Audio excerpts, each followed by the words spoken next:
नमस्कार. आपण बघू शकता गेल्या 5 मे पासून 10 दिवसाचे कृषी विभागाच्या कृषी अधिकारी तसेच कृषी सहाय्यक अशा अनेक अधिकाऱ्यांचं काम बंद आंदोलनच्या पद्धतीनेच वेगवेगळ्या पद्धतीने आंदोलन करण्यात आले. गेल्या काही दिवसापूर्वी फीत लावून काळी फीत लावून काम केले, परंतु त्यानंतर वेगवेगळ्या पद्धतीने गेल्या 10 दिवसापासून काम करत आहे. परंतु आजपासून कृषी विभागाच्या कृषी सहाय्यकांकडून बेमुदत काम बंद आंदोलन पुकारण्यात येणार आहे. या संदर्भात आपण आपल्यासोबत बोलण्यासाठी कृषी सहाय्यक आहे, आपण त्यांच्याशी चर्चा करणार आहोत. काय सांगाल, नेमकी आपली मागणी, मुख्य मागणी काय आहे?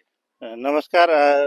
गेल्या 5 मे पासून महाराष्ट्र राज्य कृषी सहाय्यक संघटनेचं राज्यस्तरीय आंदोलन चालू आहे. 5 मे पासून वेगवेगळ्या टप्प्यांमध्ये आंदोलन करण्यात आलं. 5 मेला काळ्या फिती लावून आंदोलन करण्यात आलं.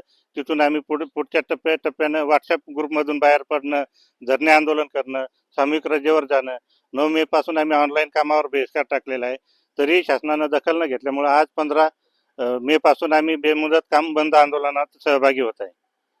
काम बंद आंदोलन करत आहात, आपला प्रश्न हा शेतकऱ्याशी निगडीत आहात, तर काय सांगाल आपली मुख्य मागणी? आमची मुख्य मागणी ही पदनाम बदलाची आहे.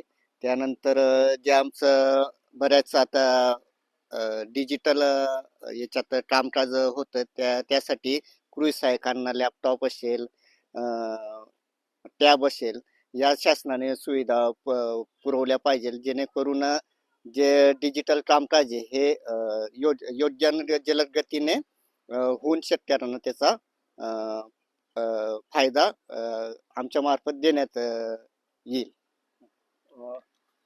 आपण काम बंद आंदोलन करत आता, आपले काम हे शेतकऱ्याशी निगडीत आहे. शेतकऱ्यांच्या यामध्ये वेठीस धरल्यासारखं होत नाही का? तुम्हाला काय वाटतं, शेतकऱ्यांची काय सोय होईल? कृषी विभाग हा कायमच शेतकऱ्यांच्या सोबत आहे. कृषी सहाय्यक हा कृषी विभागाचा कणा असून शेतकऱ्याच्या बांधावर जाऊन शेतकऱ्यांना मार्गदर्शन हा नेहमीच करत असतो. पण हे मार्गदर्शन करत असताना कृषी सहाय्यकाला जसं काही तलाट्याला म्हणा, तलाठी, ग्रामसेवक यांना ज्या बाबी आहेत, गावावर काम करताना जे काही सुविधा लागतात त्या तशी सुविधा आपल्या कृषी विभागाच्या कृषी सहाय्यकाला उपलब्ध झाली तर चांगल्या पद्धतीने, अतिशय योग्य पद्धतीने मार्गदर्शन करता येईल.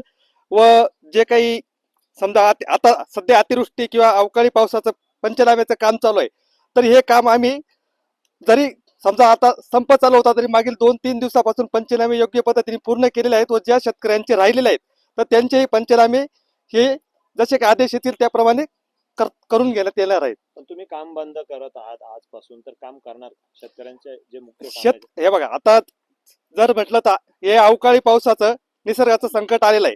जरी काम बंद असलं, इमर्जन्सी काही असलं, समजा इमर्जन्सी जे महत्वाचं काही असेल तर त्याच्यात आम्ही शेतकऱ्यांची महत्वाची अडचण असेल तर शेतकऱ्याची जी महत्वाची अडचण असेल ती नक्कीच दूर केली जाईल. या संदर्भात तुम्ही शासन दरबारी मागणी केली का? माननीय मंत्री महोदयांकडे मिटिंग झालेली आहे, यापूर्वी 3दा चर्चा झालेली आहे. मंत्री महोदयांनी जो काही शब्द दिला होता, तुमची मागणी लवकरच पूर्ण केली जाईल, ती इतक्या दिवस पूर्ण न झाल्यामुळे राज्यस्तरीय राज्याध्यक्षांच्या याच्याने सगळं राज्यभर आंदोलन करण्यात आलेलं आहे. आपल्यासोबत दुसरे कृषी सहाय्यक आहे. माननीय कृषी मंत्री आपल्या जिल्ह्यातच आहे, कृषी मंत्र्यांपर्यंत आपला संदेश पोहोचला का? कृषी मंत्र्यांपर्यंत आपल्या महाराष्ट्र राज्य कृषी सहाय्यक संघटनेमार्फत त्यांना निवेदन देण्यात आलेलं आहे आणि मंत्री महोदयांनी ते तत्वतः मान्य पण केलं होतं आणि त्या संदर्भात त्यांनी आम्हाला एक आश्वासन दिलं होतं. परंतु जी डेडलाईन दिली होती ती डेडलाईन मंत्री महोदयांनी न पाळल्यामुळं आम्हाला नाईलाज असतो हे संपाचा हत्यार उघडावं लागलेलं आहे. आणि दुसरं असं की आम्ही आत्तापर्यंत जरी संपात सहभागी झालेलो असलो, परंतु शेतकरी हिताच्या दृष्टीने आम्ही आत्तापर्यंत जे अवकाळी पावसाचे पंचनामे असेल याच्यात आम्ही सक्रिय सहभागी आहोत आणि ते काम करत असताना आम्हाला शासनाचं लक्ष वेधायचं आहे. आणि मंत्री महोदयांनी जो आम्हाला शब्द दिला होता, खरीप हंगामाची पूर्वतयारी सुरू होत आहे, खरीप हंगाम सुरू होतोय, शेतकऱ्याचा महत्वाचा सीजन आहे आणि यामध्ये तुम्ही आंदोलन पुकारताय, काम बंद करताय, तर शेतकऱ्याच्या अडचण होईल असं वाटत नाही? आम्ही सदैव शेतकऱ्याच्या हितासाठीच आतापर्यंत निर्णय घेत आलेलो आहे. आम्ही आतापर्यंत गाव पातळीवर खरीप हंगामपूर्व मोहिमा राबवलेल्या आहे. त्या प्रत्येक मोहिमेमध्ये आमचा प्रत्येक कृषी सहाय्यक सक्रिय सहभागी झालेला आहे.